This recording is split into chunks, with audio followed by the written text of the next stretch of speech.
My name is Novak now, and I'm 29. The band had just switched from the swelling strings of our first dance to something you could breathe in. Glasses chimed. Someone's aunt laughed loudly. Fairy lights pressed meek halos onto everyone's hair. I could taste the frosting from the cake test on my thumb. The way sugar hangs on the air when a moment tries to convince you it's perfect. And then my mother smiled. It was a smile I grew up inside of, soft, bright, beautifully rehearsed. A pageant smile. A Sunday smile.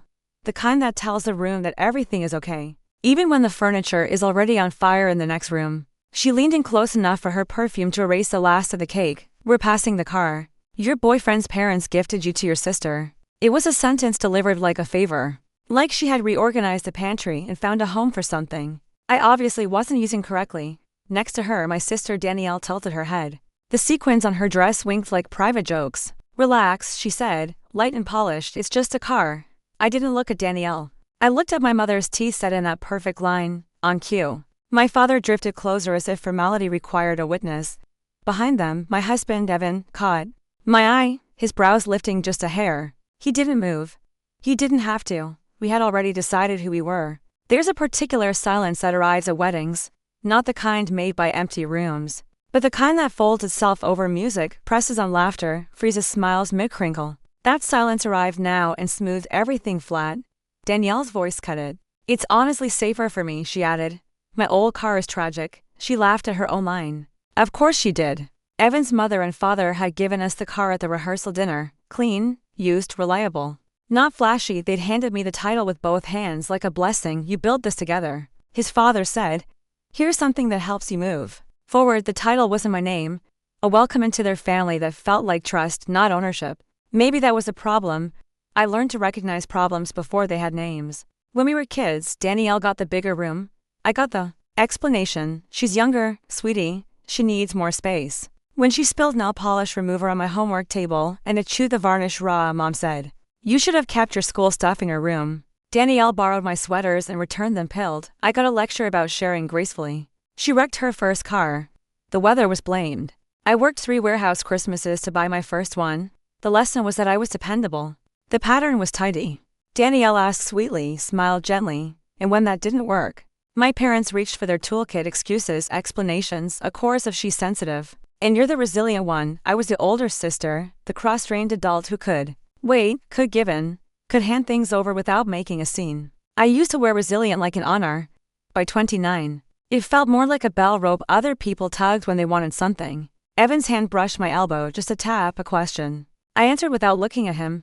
I slipped my fingers into my clutch and felt the weight of the slim, flat envelope inside.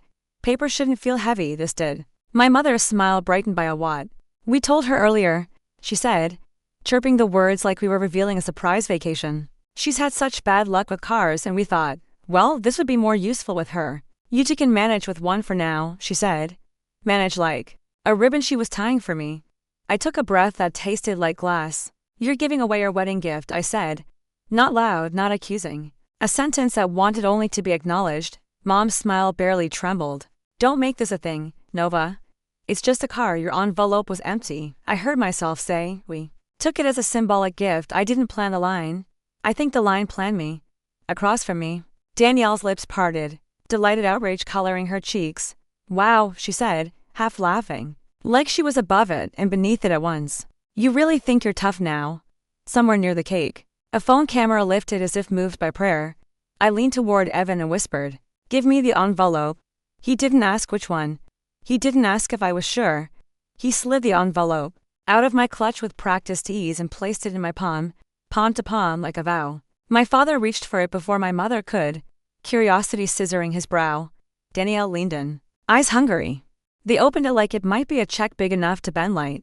They didn't expect the legal kind of paper. Mom's eyes flicked over the page, reading too fast to hide her eagerness. The practiced smile didn't crack. It thinned. Danielle read over her shoulder and lost her smirk before the second paragraph. Dad pinched the top of the page, scanning like the words might rewrite themselves out of embarrassment. What is this? He muttered. I didn't make them wait. A notarized declaration, I said, my voice just steady enough to carry, executed 2 weeks ago. It states that all wedding gifts, including the vehicle titled in my name, cannot be sold, gifted, or transferred without my written notarized consent. Any attempt to reassign it will trigger an automatic legal review and restrict any future inheritance arrangements from Evan's side. The music didn't so much stop as Neil. You can't be serious, Danielle said, a thin edge of panic sharpening her vowels. You're threatening us at your own wedding. You made a public claim, I answered. I'm giving a public boundary, Dad let out. A laugh with no humor inside it. This is petty, Nova, over the top. It's a car, not a child, no. I said, it's the principle. It's every principle you taught me that only applied when Danielle didn't want something. Mom slid the paper back into the envelope like it had insulted her manicure. We're family. She hissed softly. You don't treat us like criminals. You went into our garage last night, I said. The line as quiet as a blade. You took photos of the car and posted them. Danielle blinked slow like a deer deciding whether the world was real. It was a joke, she said. Symbolic of what? Evan asked, the first words he'd offered. His tone glass calm. That your presence is a gift. A gasp flittered from someone's aunt. Mom's smile finally cracked. I could feel a tremor begin in my legs, the aftershock of choosing yourself in public. It should have felt like an earthquake. It felt like stepping onto a dock after a long boat ride, unsteady, but under it, the blessed promise of solid wood. Danielle squared her shoulders. You've always been like this, she said, finding her footing in accusation. Both of you self-righteous. I turned to her fully. I didn't raise my voice. You've coasted on apologies I had to make. You've taken consequences like coats other people could wear. You call it family, I call it access. Enough, Dad said, trying to retake the room. This is a wedding. And this, I said, is the last day I pretend this doesn't happen. Evan's fingers threaded through mine. 1 to 3, a count off. The band waited, the guests waited.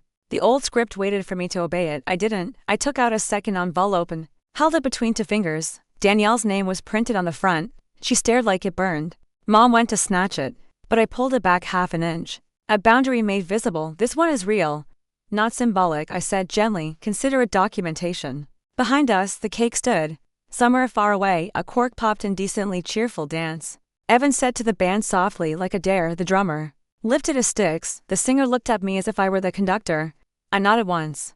The music rose. The room inhaled. Danielle's mouth opened around a fresh argument, and the bass line swallowed it. We turned, Evan and I, into the song. My mother's smile finally fell off her face. Danielle's glitter stopped winking. The envelope waited in my hand like a truth with edges. I pressed it into my father's palm as we passed him on the floor.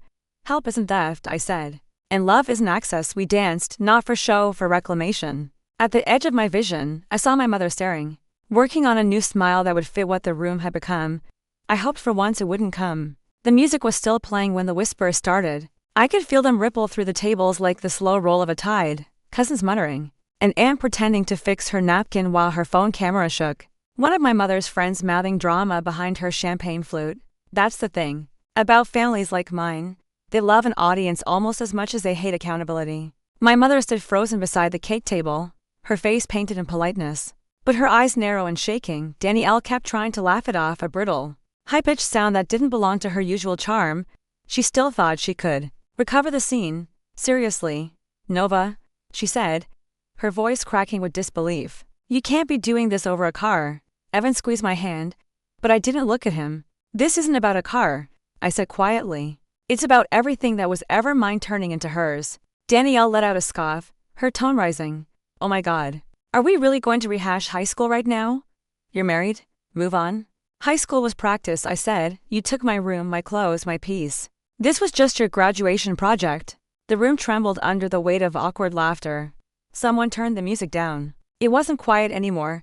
It was tense. Mom's voice sliced through it. We're not doing this here. Nova, stop embarrassing yourself. Myself, I repeated, blinking. You announced you were giving away my wedding gift in public. That's not embarrassment, Mom. That's theft with hors d'oeuvres. Dad ran a hand through his thinning hair, muttering to her, just let it go. But he wasn't looking at her. He was looking at me the way someone stares at a stranger who knows too much. Danielle's expression flickered with something I'd seen all my life. Panic hidden under privilege. She leaned in, trying to soften it. Nova, you know I'm struggling, right?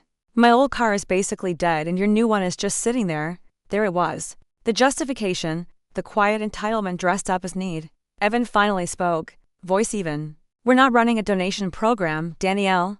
Her face flushed. Easy for you to say, Mr. Moneybags. You married up. Evan's jaw tightened. But before he could answer, I stepped in. You mean he married someone who doesn't cave anymore? Danielle blinked. What's that supposed to mean? It means a free ride is over. A murmur swept across the tables. My mother's hand trembled as she tried to reclaim the narrative. Everyone. Calm down, she said, her voice quivering with false grace. This has gone far enough. But I wasn't done, Mom, I said softly. Did you know Danielle went into our garage last night? That froze her mid-breath. She took photos of the car, posted them. Caption: It finally got a ride that fits me. Mom's lips parted. Dad frowned. Danielle's hand jerked toward her phone like she could somehow delete the evidence retroactively. How did you? She stammered. Security footage, I said, keeping my tone flat. And your post had a geotag. A soft gasp scattered from the guests. Danielle turned scarlet. You're stalking me now. No, Evan said. We just check who tries to open our garage door at midnight. The room's air shifted. The fake warmth evaporated. All that was left was truth, heavy and unfiltered. I reached into my clutch again. The movement alone was enough to make my mother's head snap toward me. She thought it was another envelope, another blow. And it was this, I said, holding up a crisp sheet of paper. Is a notice of unauthorized access and misuse of personal property. We planned to send it quietly. But since this conversation is now public, Danielle's mouth opened. But no sound came out. Mom snatched the paper out of my hand, I scanning. You're ridiculous, she hissed. This is family business, not something you bring lawyers into. Family business, I repeated, voice breaking into a shaky laugh. That's what you said when she maxed my debit card at 17. When she crashed the car Grandpa helped me buy. When she sold my old laptop and called it borrowing. Every single time you turned it into family business. My father's voice cut in, sharp as gravel. You're making a fool of yourself. Sit down. I turned to him, finally meeting his eyes. I've been sitting down for 29 years, Dad. You just never noticed. The silence that followed was a living thing, dense, wet, suffocating. Evan's voice broke it, steady and clear. We'd appreciate if no one touches our property again. That includes our car, our house, or anything tied to my family's name. Danielle's eyes flared. Your family's name. So that's what this is about, status? No, he said simply. Respect. Mom tried one last time to salvage her dignity. We raised you to be kind, Nova, to be generous. You raised me to give, I said. And you taught Danielle to take. That landed like thunder for a second. Even the fairy lights seemed to flicker. Danielle stepped forward, trembling. You really think you're better than me now? No, I said quietly. Just done letting you decide what I owe. Her lower lip quivered. You're heartless. Then maybe you should stop trying to find my pulse in my bank account. A few guests gasped. One of Evan's uncles clapped quietly, like a man who knew the satisfaction of boundaries long overdue. Mom's voice was almost pleading now. We're family. We can fix this later. No, I said. Later is how you kept me small. Danielle tried to laugh again, but the sound cracked halfway through. You're not perfect either, Nova. Never said I was, I replied. But at least I'm not pretending theft is love. Her eyes brimmed with frustrated tears. You'll regret this. I already did, I said, for 29 years, and with that, I turned away. Evan took my hand, guided me back to the dance floor. The song had shifted into something slow, almost cinematic. We didn't speak as we started moving again around us. The guests pretended to eat, pretended to chat, pretended not to stare. When the song ended, we bowed slightly to the band as if nothing had happened. But everyone knew everything had. That night, after the reception, we drove home in the same car they tried to take. Windows down, wind wild, silence louder than any argument. When we pulled into our driveway, Evan turned off the engine and said quietly, You okay? I stared at the house, the quiet street, the empty night. I'm more than okay, I said. I'm finally done. He smiled, reaching for my hand. Good, because something tells me your family isn't. He was right. The next morning, they proved it. The morning after the wedding felt like waking up in someone else's house. The dress hung over the chair. The bouquet had wilted in its vase. The silence in our kitchen wasn't peaceful. It was watchful. Evan brewed coffee while I scrolled my phone, half asleep, half bracing. I shouldn't have looked. But curiosity is a stubborn animal. The first post hit like static in my chest. Danielle Harper. Some people value money more than family. Hope it's worth it. 53 likes. 3 heart emojis. 1 comment from Mom. Letting go is painful, but sometimes necessary. Still praying for those who forget where they came from. I stared at it until the screen dimmed. Don't, Evan said softly. Don't read it again. I'm not, I lied. He slid a mug toward me. She's trying to rewrite the story before it sets. He was right. That's how my family worked. Whoever spoke first got to define what happened. The truth was just whatever sounded polite enough to pass around at brunch. But this time, the story was ours. We had planned to leave for our honeymoon that morning, drive up the coast in our car, the one they tried to claim. We didn't even have a destination, just a map dotted with places we'd never been as I packed. Another notification pinged, this time it was worse, a GoFund link. Title, Vehicle Emergency Caused by Betrayal. Goal, $8,000. Organizer, Danielle Harper. The description was written in her flowery, self-victimizing tone. My sister and her husband blindsided me on their wedding day. I lost access to the car that was promised to me, and now I have no way to get to work. I'm just trying to rebuild. Every little bit helps. To donors, $18 raised. One name stood out, Karma, $10. Evan burst out laughing. Karma donated. You can't make this up. I took a screenshot and closed the app. She'll delete it when she realizes people aren't buying the act. He looked at me. And when she does, she'll find another way to play the victim, I said. She always does. The drive started quiet. The kind of quiet that felt deserved. We rolled past city signs and into stretches of road that hummed like freedom. No messages, no expectations. Just wind and cheap gas station snacks. At one rest stop, I caught my reflection in the car window. No makeup, hair pinned up, eyes still tired but alive. Evan followed my gaze. You look peaceful, he said. I feel unhooked, I admitted. Like I've been holding my breath for a decade and finally remembered how to inhale. He smiled. Boundaries will do that. We didn't talk much after that. We didn't need to. Every mile between us and my parents felt like a wall I should have built years ago. 3 days later, while sitting by a lake with our feet in the water, my phone buzzed again. A long message from Mom. Nova, you're still angry. This is too far. Family helps family. That's how we raised you. I stared at it for a minute. The words like a net trying to pull me back into the same role I'd finally escaped. Then I replied with a photo. It wasn't of us smiling or the wedding or the car. It was a single picture of the notarized letter. Caption, help isn't theft. I blocked her afterward. Not out of hate. Out of habit breaking. Back home, we unpacked slowly. The air in our house felt different, lighter, sharper. The group chats were quiet, my cousins. Messages dried up. The family thread that once pinged daily good mornings, funny memes. Who's cooking Sunday dinner was dead. It didn't hurt the way I thought it would. It felt earned. 2 weeks passed before the next ripple. A cousin texted, you guys okay? Aunt Marjorie said there was a fight at the wedding. Not a fight, I replied. A boundary, no response, just the 3 dots that blinked for a while, then disappeared. The silence was its own kind of peace. Evan and I went back to work. We stopped explaining ourselves. We started new traditions, slow Sunday breakfasts, evening drives, music with no lyrics. Sometimes I'd see Danielle's name pop up on suggested posts. Her curated happiness shining like glass, transparent and fragile. I didn't click anymore. One evening while sorting through the wedding photos, I found one that no one else had noticed. It wasn't staged, wasn't smiling, wasn't perfect. It was taken seconds after the confrontation.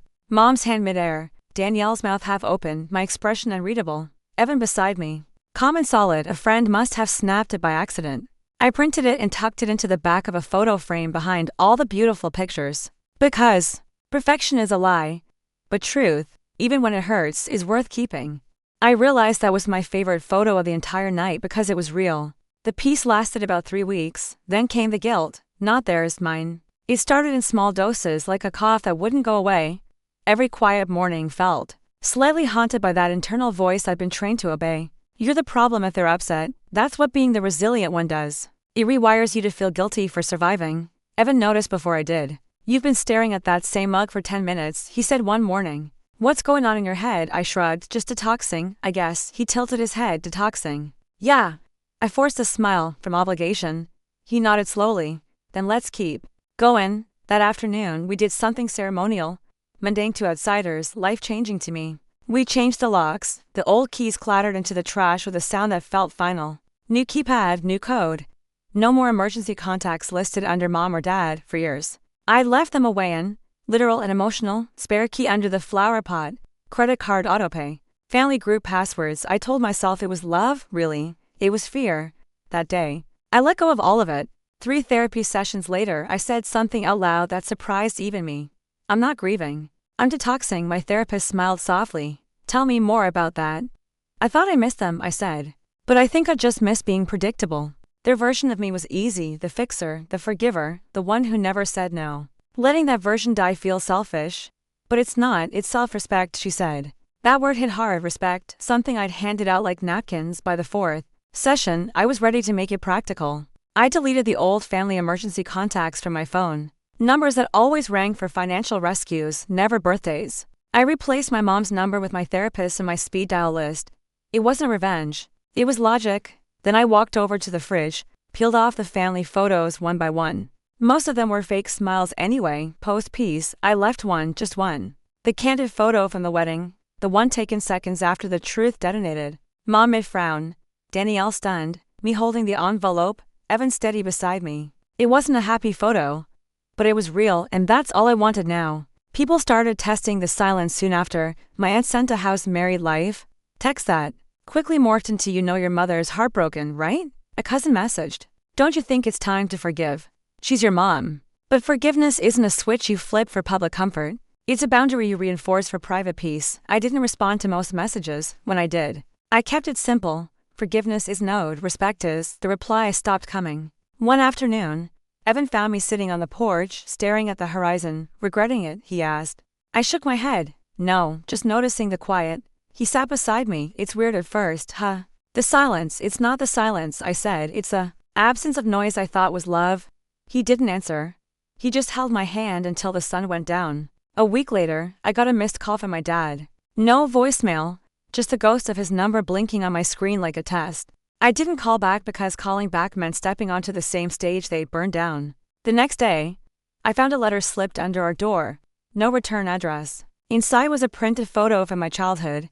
Danielle and me on the porch, arms around each other, grinning like we were equals. Scrawled on the back in Mom's handwriting, "Don't let her erase your memories for a second." My throat tightened. Then I realized what she'd done. Even her nostalgia was a manipulation, a plea to rewrite the narrative back into her control. I tore the photo in half, not out of rage, but reclamation. I didn't need to erase my memories. I just needed to stop pretending they were safe ones.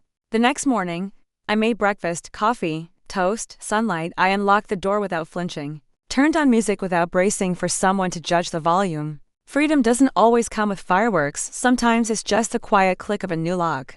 A full year passed before the next message arrived. By then, the air in our house felt different. Still, calm, honest, the walls didn't echo with anxiety anymore. Every inch of space finally felt mine. Evan and I had built small rituals. Friday takeout nights, Saturday morning drives, late night laughter that didn't have to be whispered. The kind of life that doesn't need to be defended. Our anniversary came quietly. We didn't plan a big trip. We just decided to take the same car, our car, and drive until the coast appeared. The same vehicle that started a war now carried us into peace. The irony wasn't lost on either of us. The sky was a watercolor that evening, lavender fading into gold. We parked near a cliff overlooking the ocean, the sound of waves rough but honest. Evan leaned against the hood, looking out. "Remember when you said you'd never dance again after that wedding?" I laughed. "Yeah. Turns out I was wrong about a lot of things." "Like what?" "Like thinking I needed them to feel whole." He smiled. "You were whole the day you said no. The rest was just clean up." We stayed there until the sun went down, headlights blending with the last bit of daylight. It felt symbolic, leaving the past in shadow, driving into something steady. When we got home, there was an envelope in the mailbox, no return address. But I knew that handwriting. My stomach didn't twist this time, it just settled. Inside was a single card, cream paper, gold edges, her handwriting elegant and sharp. "We miss you, we love you. Come back when you're ready to be part of the family again." I stared at it for a long time, long enough for the ink to stop feeling like a threat. There was a time when that kind of message would have broken me open, sent me spiraling into guilt, into apology, into another cycle of surrender. But now I could see it for what it was. An invitation not to reconnect, but to regress. Evan walked up behind me, reading over my shoulder. He didn't say a word. He didn't have to. I tore the card in half. The sound was quiet, almost polite. Then I dropped the pieces into the trash. People think closure comes from reconciliation. It doesn't. It comes from refusal. Refusing to step back into rooms that once required you to shrink. That night, I took one last walk around the house, barefoot on the cold floor. Lights dimmed. Low. Every corner whispered something different. Memory, hurt, healing. I stopped by the fridge. That single photo was still there, the candid one from the wedding.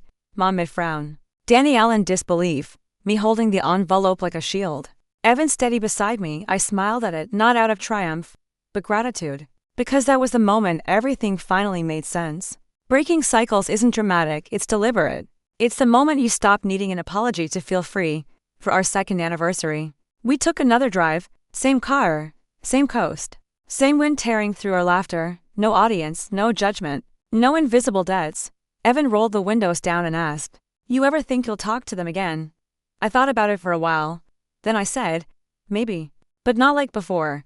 Not as their version of me." He nodded. "You don't miss them?" I smiled faintly. "I don't miss being the one they used." We drove in silence after that. Not the heavy kind, but the earned kind, the kind you only get after a war that finally ends. When we got back home, I unlocked the door without hesitation, turned off the alarm, and walked straight to the kitchen. The same lock they once had keys to. The same house that no longer belonged to them. The same woman who, for the first time, felt safe in her own name. I used to think boundaries meant losing family. Now I know boundaries define family, the real kind. And in that quiet, sunlit kitchen, I realized something simple. I didn't want their version of family anymore. I wanted peace. And I had it. Every time I start the car, that's mine. Every time I unlock the door without bracing. Every time I wake beside someone who loves me without a price tag, that's family. That's freedom, that's mine.